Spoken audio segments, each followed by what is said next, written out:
હવે સીધા જોઈએ પ્રેસ કોન્ફરન્સમાં જ્યાં ઇમરાન ખાન સંબોધન કરી રહ્યા છે। पाकिस्तान के ऊपर इल्जाम लगाया गया, लेकिन हमारा एक बहुत अहम विजिट थी क्राउन प्रिंस सऊदी अरेबिया की, इन्वेस्टमेंट कॉन्फ्रेंस थी जिसकी हम बहुत देर से तैयारी में थे।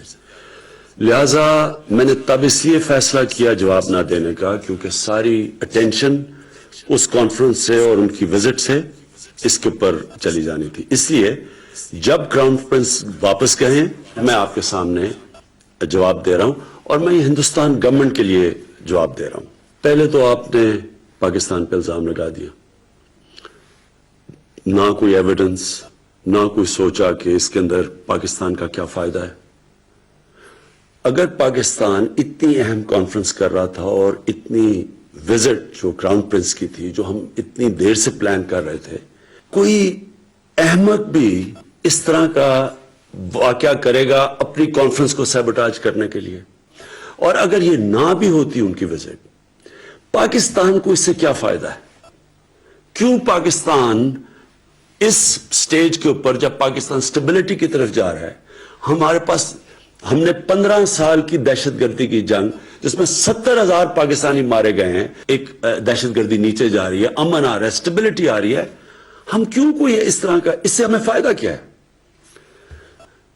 और मैं ये भी सवाल पूछना चाहता हूं हिंदुस्तान की गवर्नमेंट से कि अगर आपने माजी के अंदर ही फंसे रहना है और हर बारी किसी किस्म का कोई कश्मीर में सानिया हो आपने पाकिस्तान को जिम्मेदार ठहरा देना है, तो बजाय ये कि आप कश्मीर का मसला उसकी तरफ कोई डायलॉग शुरू करें, कोई आगे बढ़े, ये तो बार बार पाकिस्तान को एक व्हिपिंग बॉय बनाए रखेंगे आप। मैं आपको वाज़े तौर पे कह रहा हूं कि ये नया पाकिस्तान है, ये नई माइंडसेट है, नई सोच है।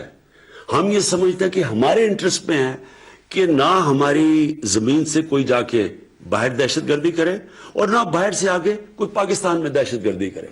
हम स्टेबिलिटी चाहते हैं। तो मैं आज हिंदुस्तान की गवर्नमेंट को ऑफर कर रहा हूं, किसी किस्म की आप तहकीकात करवाना चाहते हैं इस इंसिडेंट में कि कोई पाकिस्तानी इसमें मुलव्वस था, हम तैयार हैं। अगर आपके पास कोई एक्शनेबल इंटेलिजेंस है कि पाकिस्तानी इन्वॉल्व है, वो हमें दे, मैं आपको गारंटी करता हूं कि हम एक्शन लेंगे। और एक्शन इसलिए नहीं लेंगे कि हमें किसी के प्रेशर है, एक्शन इसलिए लेंगे कि ये पाकिस्तान से दुश्मनी कर रहे हैं। अगर कोई पाकिस्तान की जमीन इस्तेमाल कर रहा है, हमारे से ये दुश्मनी है, ये हमारे इंटरेस्ट के खिलाफ है।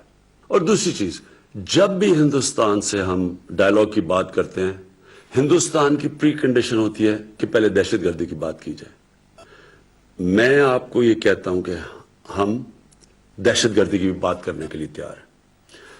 दहशतगर्दी एक सारे खित्ते का इशू है और हम बिल्कुल तैयार हैं क्योंकि हम चाहते हैं कि इस खित्ते में दहशतगर्दी खत्म हो।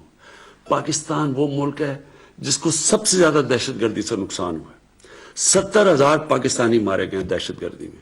हमारा $100 अरब से ज्यादा नुकसान हुआ है दहशतगर्दी से। लिहाजा हम तैयार हैं आपसे बात करने के लिए।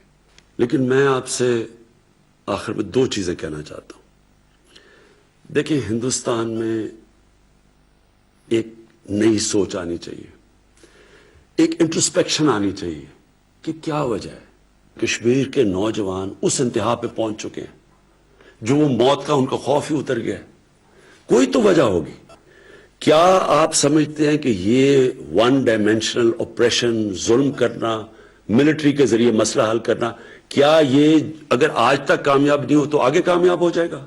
अगर आज अफगानिस्तान के अंदर 17 साल के बाद सारी दुनिया ये तस्लीम कर बैठी है कि मिलिट्री सोल्यूशन नहीं है और बातचीत से, डायलॉग से मसला हल होगा, क्या हिंदुस्तान में इसके ऊपर डिस्कशन नहीं होनी चाहिए?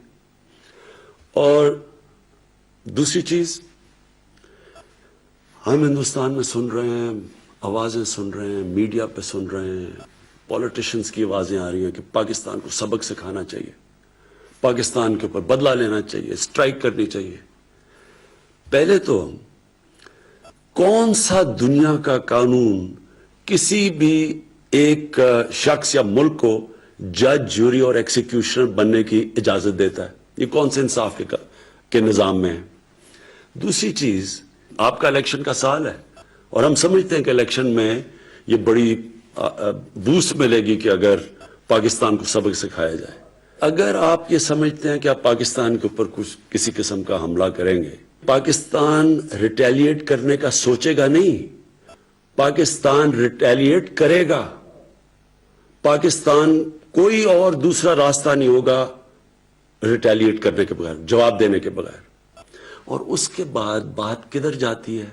ہم سب جانتے ہیں کہ جنگ شروع کرنا آسان ہے, شروع کرنا تو جنگ انسان کے ہاتھ میں ہوتی ہے, لیکن جنگ ختم کرنا انسان کے ہاتھ میں نہیں ہوتی. یہ کدھر جائے گی بات اللہ بہتر جانتا ہے. اس لیے میں یہ امید رکھتا ہوں کہ بیٹر سینس ول پریویل.